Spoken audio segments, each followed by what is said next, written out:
Sosyal politikalar insanı insan yapan, yaşamdan zevk alan, daha kaliteli bir yaşam döngüsü sunan politikalar ki gerçekten bu salgın döneminde çok daha fazla hissettik.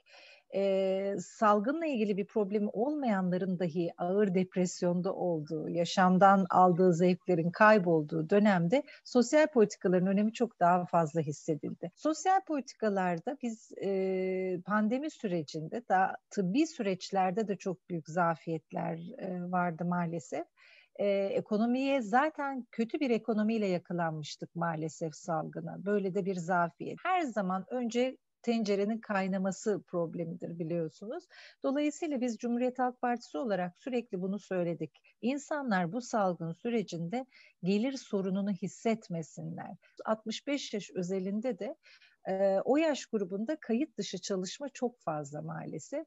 Ama onlar ilk etapta işten uzaklaştırılan da onlar olduğu için sadece emekli maaşıyla geçinen de bir grup olduğu için çok ciddi zafiyetler yaşadılar. Biz verilerle oynandığını hissettik, gördük ve kanıtladık. O zaman her şey tabii tepetaklak oldu. Dolayısıyla sosyal politikaların oturmasında bence en önemli şey doğru iletişim tekniğidir, şeffaflıktır ve sonra halk için, halkın yanında olduğunuzu hissettireceğiniz politikalarla esas yapmak istediğiniz şeylerin desteklenmesidir. Dünyanın hiçbir yerinde böyle bir uygulama gerçekleştirilmedi. 65 yaş üstünün daha yakın geçtiğimiz haftaya kadar 65 yaş üstü resmen eve hapsedildi desem yalan değil. Bu bir insan hakkı ihlali. Siz aşıladıktan sonra dahi bu insanları eve kapatmaya devam ediyorsanız bunun tek nedeni vardır. Aşınıza güvenmiyorsunuzdur birinci neden. İkincisi de onların haklarını göz ardı ediyorsunuz. Ne kadar çok insan ortada olmazsa bizim açımızdan o kadar iyi gibi bir mantık. Oysa bu insanların hayatın içine karışması gerekiyor. 65 yaş insanların aktif olarak yer almaları gerekiyor. Bunu hep savunuyoruz. O insanlar evlerinden çıkmadan gerçekten çalışmak zorunda olan ve dediğim gibi çoğu kayıt dışı çalışan bu insanların rahatlıkla evlerinde hayatlarını idame ettirebilecekleri bir ortam sağlanmalıydı. Hem onu sağlanmayıp hem evde kapatırsanız sonuç katastrofik oluyor. Gerçekten yaşlılarımız çok yıprandı. Bu süreç onlar için çok ağır geçti. Bir kere doğru yönetim modelinin temelinde doğru iletişim teknikleri yatar. Bunu hiçbir zaman unutmayalım. Ne yapmak istediğinizi her aşamasıyla halka anlatmak zorundasınız. Artısıyla eksisiyle. Şeffaflık çok önemli ve veri paylaşımı çok önemli. Doğru verilerin şeffaf bir şekilde paylaşılması çok önemli. Bilimsel temellere dayandırma çok önemli. Her şeyi ben bilirim mantığıyla gitmek ki şimdi yeni başkanlık sisteminde bu var biliyorsunuz, tek adamcılık. Bu aklın ve bilimin aklının almadığı bir durum. Her karşı görüşün altında bir şey yatıyor. Halkın STK'lara yönelimini desteklemeniz, teşvik etmeniz ve seslerini çıkarmalarını, konuşmalarını, pozitif de olsa, negatif de olsa konuşmalarını teşvik etmeniz gerekiyor yönetimde. Maalesef başkanlık sisteminde bu yok. Kent konseyleri mesela, şimdi CHP'li belediyelerde çok baskın bu ve çok verimli sonuçlar alınıyor gerçekten. Kent konseylerinde her odanın temsilcisiyle gerçekten çağdaş bir yaşam ortamı oluşturulmaya çalışılıyor. Dolayısıyla oda temsilcileri halkın da sesi oldukları için hem teknik uzmanlıkları var hem de halkın yaşadığı sorunları bildikleri için çok değerli bence. Orada çok güzel sonuçlar alındı. Bu yaşlı bakımı ile ilgili bir Alzheimer Derneği'nin Mersin Belediyesi ile birlikte ortak oluşturdukları kamplar var mesela, yaşlı kampları.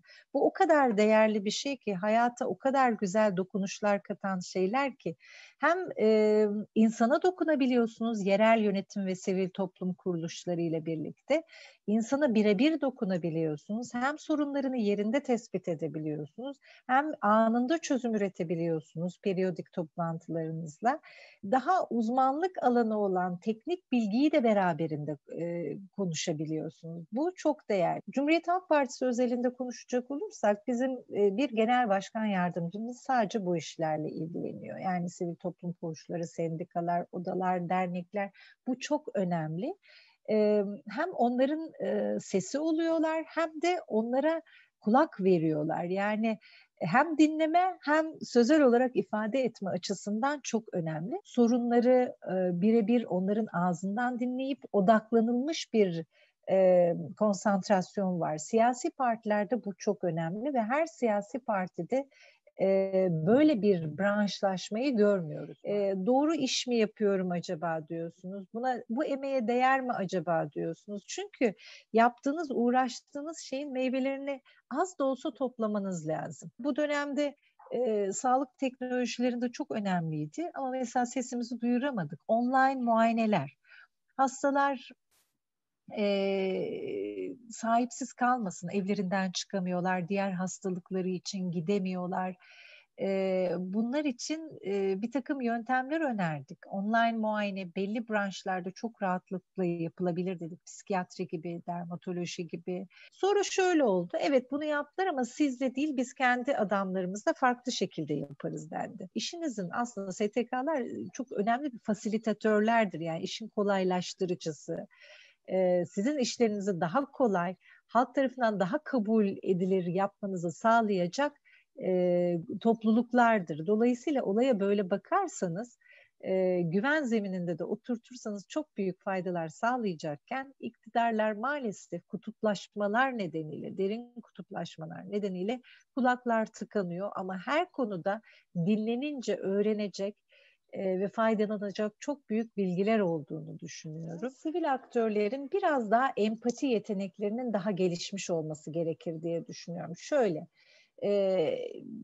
bu yönetimdekiler için de geçerli, STK üyeleri için de geçerli. Ara ara karşı tarafa geçip bir düşünmek gerekiyor. Yani olayların ben hep yöneticilik hayatımda şunu gördüm.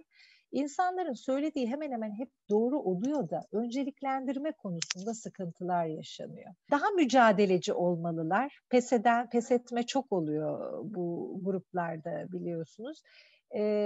Mücadele çok önemli. Hiç bırakmamak gerekiyor. Çünkü pes etmek çok kolay. Zaten gönüllülük esasıyla yapılan ve hani kar amacı olmayan bir iş olduğu için baştan bu yeteneğinizin olup olmadığını bilerek bu işe giriyor olmanız lazım. Günceli takip etmek gerekiyor bence STK üyelerinin. Yani en önemli konulardan biri o. Geçmişe takılıp kalmamak gerekiyor. Dünya ne uyguluyor? Bizde nasıl? Bizim gerçeklerimiz nedir? Dünyanın gerçekleri nedir? Bu uyarlanabilir mi? Bilimsel gerçekler neyi söylüyor? Bunu da takip ediyor olmak lazım. Sürekli dünyayı takip ediyor olmak lazım. Bunun için de tabii daha çok genç almak lazım içimize.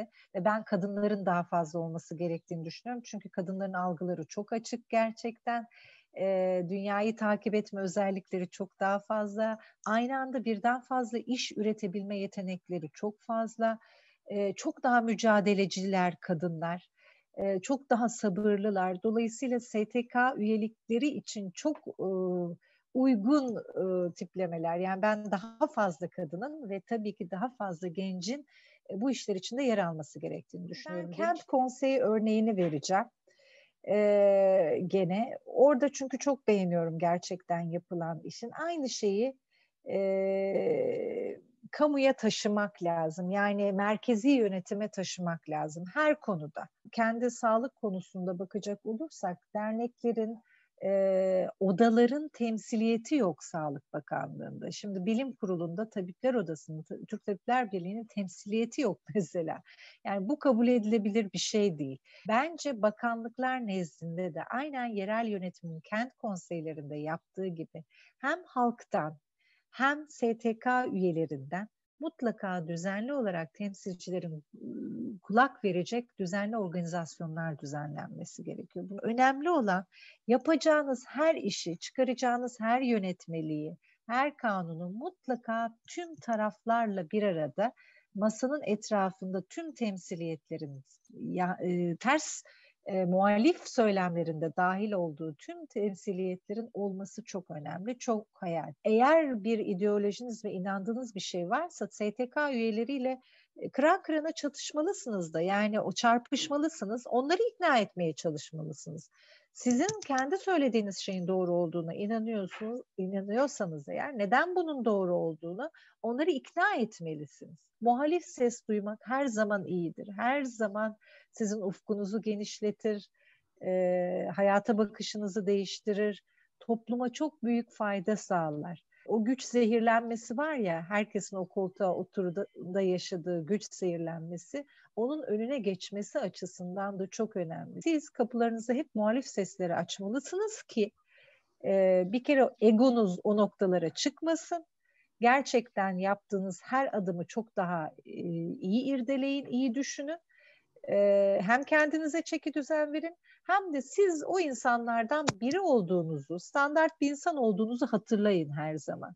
Bu ülke insanına çaresizlik yaşatmıyor olmamız lazım. Çaresizlik ve umutsuzluk olabilecek en kötü şey bir ülke için.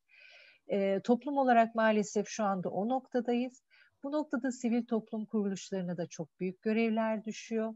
Bizim yöneticiler olarak halkı bu topluluklara katılmak için teşvik edecek önlemler almamız lazım. Çünkü umudu da biz STK'lar aracılığıyla aşılayacağız. Bunu tekrar yeşermeye başlıyor. Biz bu yeşermeyi STK'lar aracılığıyla doğru iletişim teknikleriyle o sıcak ilişkiyi tekrar kurarak sağlayabileceğimizi düşünüyorum.